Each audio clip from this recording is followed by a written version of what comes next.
Thank you all so much for coming out tonight. You're here tonight for the MBTA Community Forum. We're going to talk a little bit about what Section 3A is, what locations we've talked about citing this district in town, and then a little bit more about housing and zoning components. So my name is Valerie Ortiz. I'm the planning director. And hi, I'm Michael Slagle. I'm the land use planner. So we'll provide a quick, I'll try to make it quick, presentation. We'll talk a little bit about our timeline with this planning process, some of the basics of Section 3A, the purpose and benefits, what the requirements are here in Stow, some common questions that we get, and then I'll pass it off to Michael to talk more about the planning board's process in locating the district and what requirements we have around that. And then after that, you'll have an opportunity to walk around the room and engage with these different stations and provide us some feedback. So the goal of tonight's forum is for us to really hear from you. So we're looking for feedback on the planning board's 3 preliminary districts, so 3 locations that we're looking to cite the district, as well as some zoning components. So wanting to know from you a little bit more what you're looking for the look and feel of this kind of district. So we'll talk about affordability, how far a building is set back from the street, those types of things. So a little bit about our efforts to date. We started in earnest last summer with the conclusion of the update to the housing production plan. So through that planning process, we learned more about local housing needs, the need for affordability, and kind of what the state of housing is in Stow. So that's offering us a really good basis to start our planning process here. So you're now at our 3rd forum on MBTA communities, but this is really the first one where we're showing you 3 proposed areas. So for the last few months, that's really what the planning board has been focusing on, the locations. And then upcoming, we're about halfway through time-wise for our planning process, but in the next few months, we're really going to try to solidify the zoning bylaw language, solidify the locations in preparation for a special town meeting potentially in September. So as with all zoning, this needs to be passed locally by Stow residents at town meeting. So just a brief overview, MBTA communities, or Section 3A, was signed into law by Governor Baker in 2021 as part of his Economic Development Bond Bill, and this was unanimously passed in the state legislation. So this impacts 177 communities across the Commonwealth that are termed MBTA communities. They each have different categories. So we in Stow are an adjacent small town because we're right next door to the South Acton train station. So this legalizes multifamily housing as of right, which means that there is no discretionary permit process attached to it. So there's no public hearing through the planning board, for example. But there still are other local regulations and bylaws that would still hold, such as wetland regulations or well and septic regulations. So we can't place age restrictions on these types of units, and it must be suitable for families, which means that we also can't limit the number of bedrooms or the size of a unit specifically. So we need to allow at least 15 units an acre, and we need to create or amend a zoning district, most likely an overlay district, which I'll get into more later, of a reasonable size. And in Stow, a reasonable size is about 10 acres of land. So when I talk about multifamily housing, we're going to use the state's definition. So that's one building with at least 3 units in it, so a triplex, or two buildings with at least 2 units in them on the same lot. So 2 duplexes on the same lot is also considered multifamily housing. So this really opens the door. This can look like a lot of different things. So it's really this middle housing in here, so anything between the single family home and the mid-rise apartment complex. So this is duplexes, triplexes, quadplexes, cottage housing, mixed-use housing. It really runs the range. So to put it very simply, this is Stow's requirement. Our task is to create a zoning district of at least 10 acres in size that allows housing at a density of 15 units an acre by right. So we get a lot of questions about this. So I'll just review a couple of our frequently asked questions. So does the district need to be near the South Acton commuter rail? The term MBTA communities is a bit of a misnomer.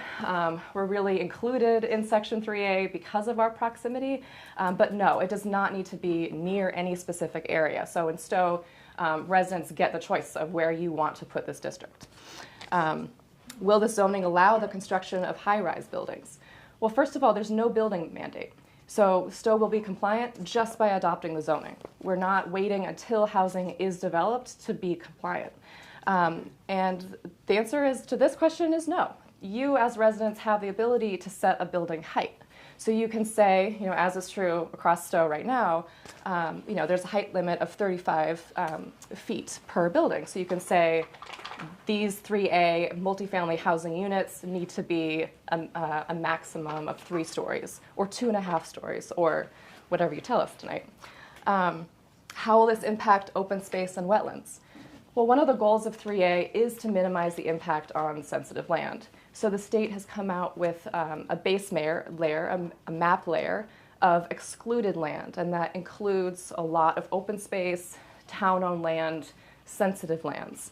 So we are not looking to site housing on top of wetlands, right? And all local wetland bylaws, state Wetland Protection Act components still apply. So any project that might be constructed through this would still need to go through the Conservation Commission. So what if your home is in the district? What does this mean for your property rights? Well, as an overlay district, the Planning Board is looking to simply add on to your property rights. So you'd still be allowed to do everything you are right now with the additional benefit of choosing to construct something up to 15 units an acre. So that could mean that you would now be allowed to convert your single-family home into a duplex. You might be allowed to convert it into a triplex. You might be able to sell your land to a developer to construct something more, but that's up to you. And again, no building is needed, no building mandate. And what if we choose not to comply? Well, we would not be eligible for state funding. We wouldn't get the benefit of multifamily housing in Stow. And we'd also put ourselves at risk for enforcement action from the state. So the purpose of 3A is to grow a healthy and sustainable regional economy, which requires providing housing options at a variety of scales and affordability. We know that decades of underproducing housing across communities in the Commonwealth has led to our current housing shortage. So we know that high home prices are pushing out college graduates, pushing out younger families that want to purchase a home or buy into Stow. It's making it harder for adults to downsize within Stow and stay in their community. And this poses a serious threat to our economy. We know that people are leaving the state. So again, I mentioned that we looked into housing needs of our existing residents in Stow. So I'll give you a little bit of a snapshot of that data. So in Stow, 81% of housing units are single-family homes. So that means there's not many options. There isn't much variety in Stow. And even further, 10% of housing in Stow are rentals. So really not much diversity. If you want to rent, there's really not much supply, which is pushing up the cost of rental housing. When we take a look back at the change in price of the median single-family home, we know it's increased by 78% since 2010. And this data is a little out of date. It's from 2022, so it may have gotten worse. May. But we know that housing is already very expensive in Stow. And this matters, right? So the overall median household income is just under $150,000, and we're seeing a huge disparity between rental households and ownership households. And that comes into play because a household is going to need to earn more than $216,000 to be able to afford that single-family home at the median cost, which is $68,000 higher than the median income. So you need an extra salary just to own a home in Stow. And also, over a quarter of households in Stow are what we call cost burdened. So they're spending more than 30% of their income on housing costs. So what can we do about this? Where do we go from here? We know that we need more housing options at a variety of prices and a variety of housing types. So what we can change is zoning, because it really is what is preventing Stow and many other communities from providing this type of multifamily housing. So zoning is a regulatory land use tool. It describes the types of uses that can happen in Stow and where. So if it's residential land, commercial land, industrial land. It talks a little bit about the look and feel, so what buildings look like, how tall they are, how far they are from the street, how much of a lot is set aside as open space, what the affordability requirements are for a certain parcel. So again, any proposed zoning amendments are approved through town meeting. So Section 3A zoning will be decided by voters who attend town meeting. So it matters because housing is a foundation of community.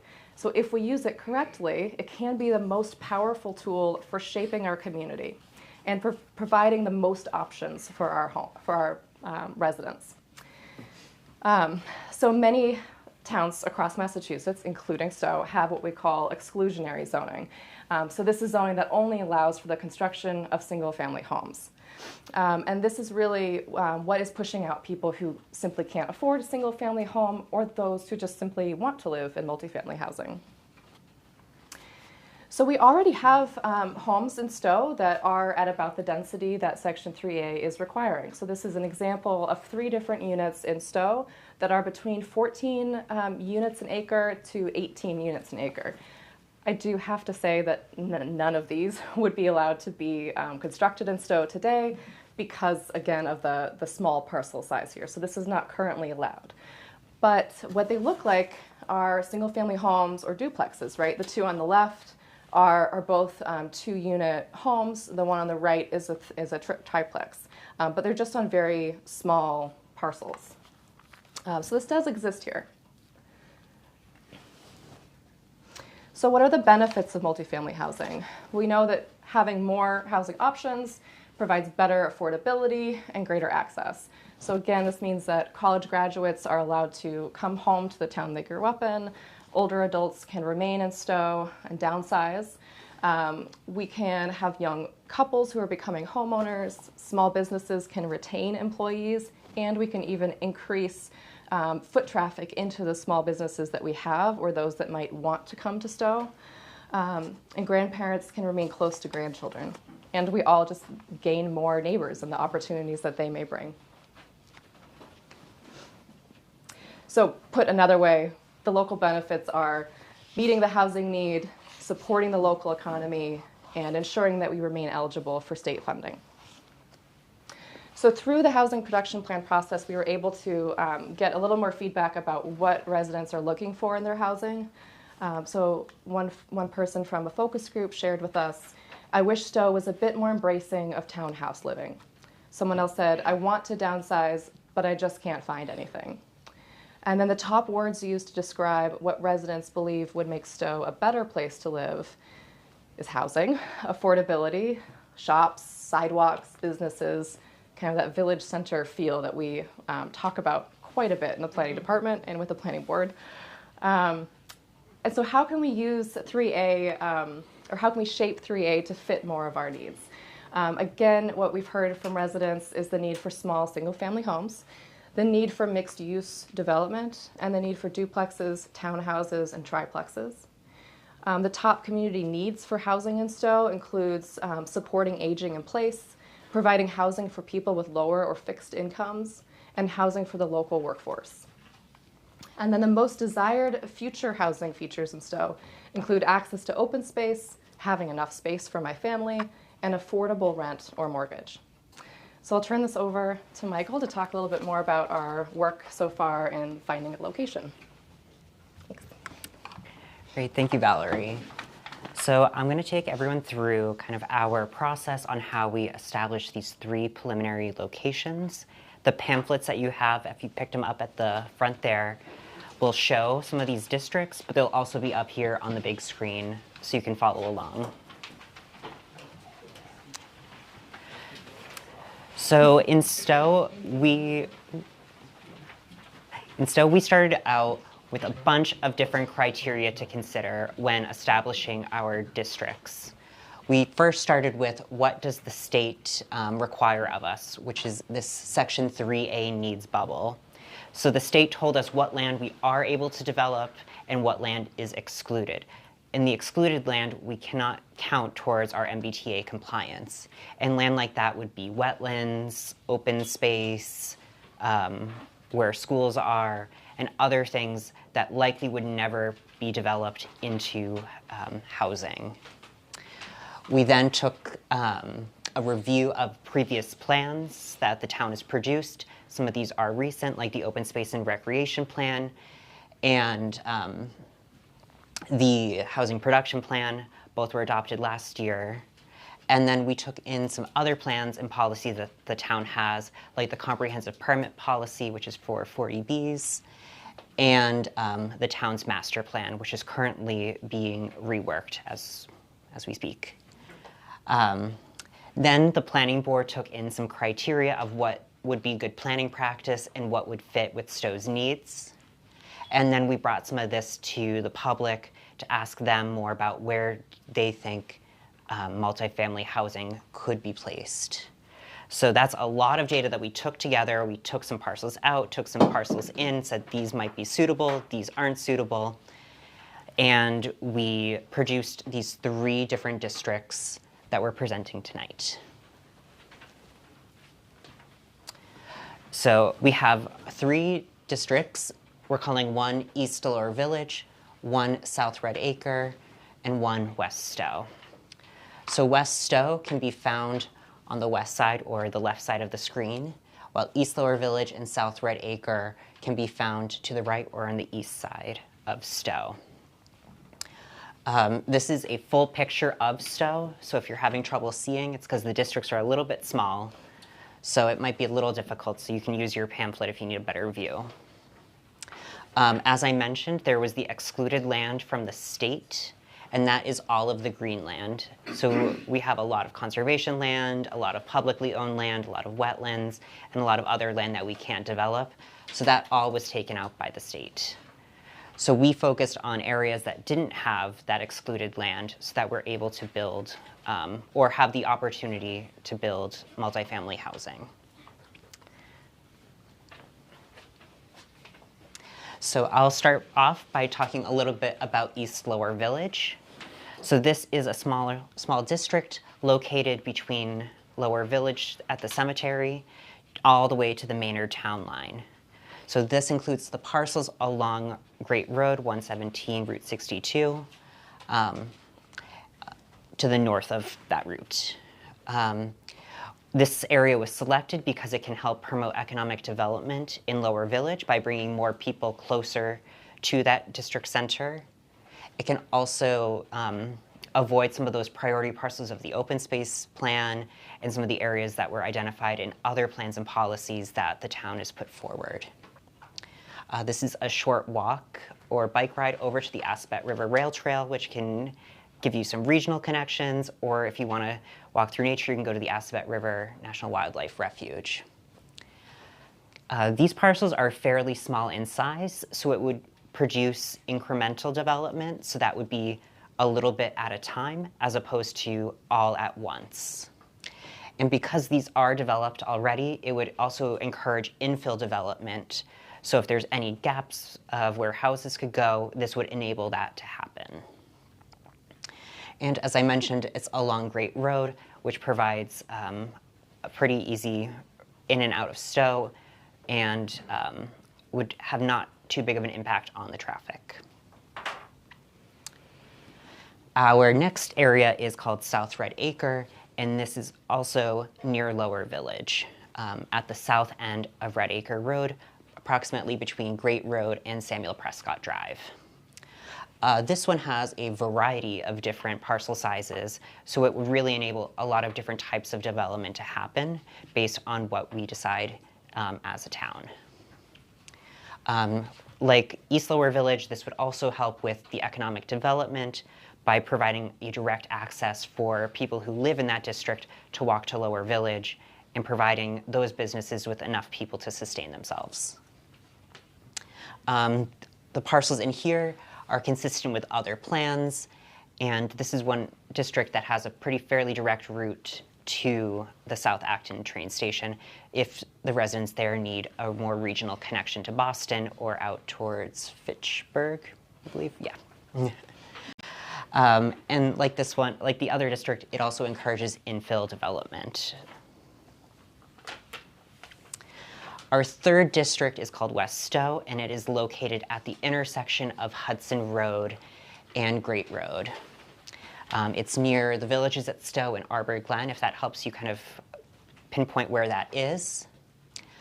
The land has a lot of different uses currently. Some of it is vacant or underutilized, and this would enable the property owner to redevelop or expand their development in order to reduce some of those vacancies and provide additional housing that's currently needed. This avoids some of the parcels in the open space and recreation plan, and also is in alignment with the comprehensive permit policy that the select board has put out.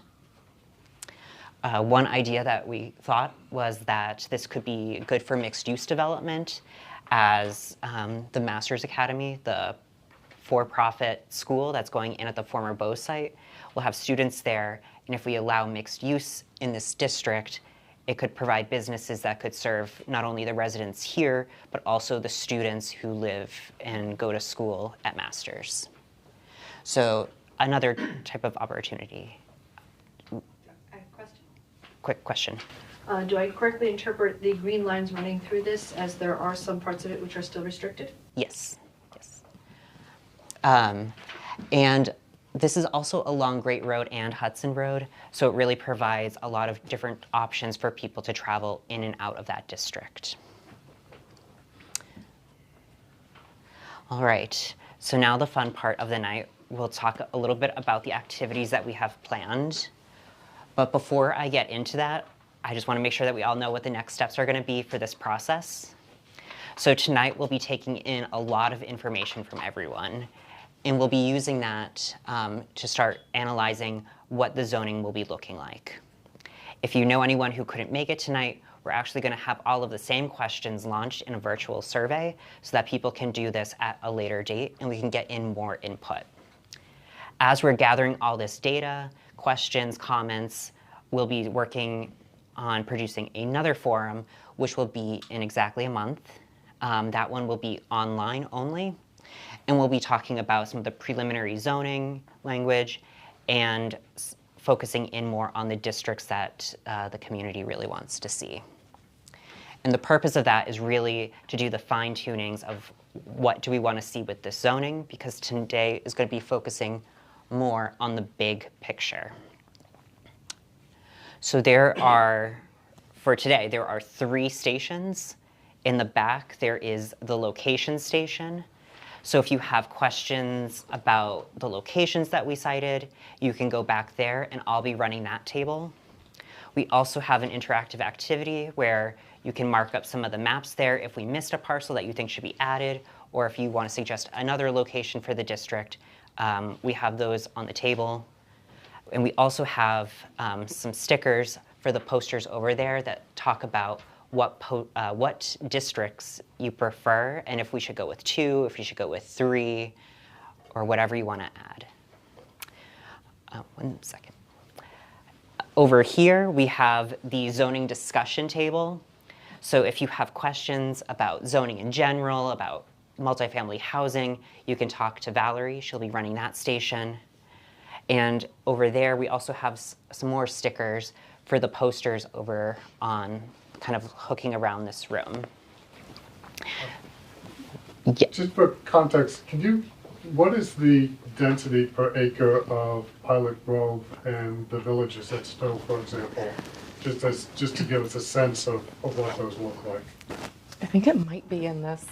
Is it in this presentation? It might be in that one. I think they're roughly 3 to 5 units per acre.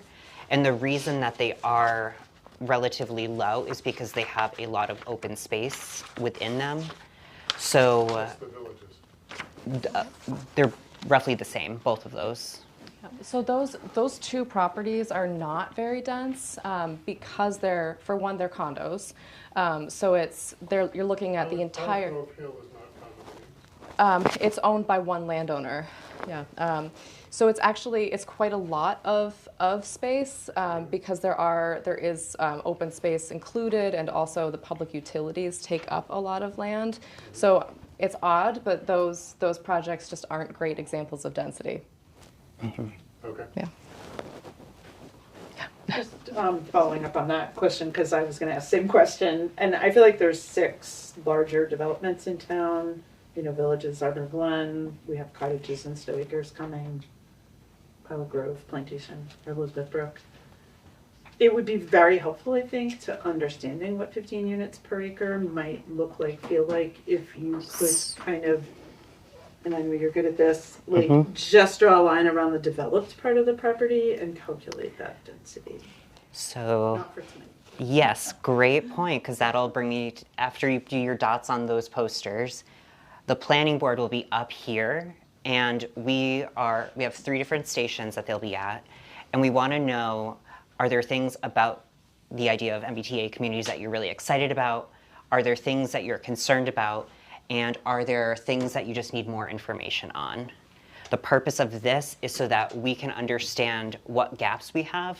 So if you need more ideas on what density looks like, we can bring that into our next forum and put more resources online for residents.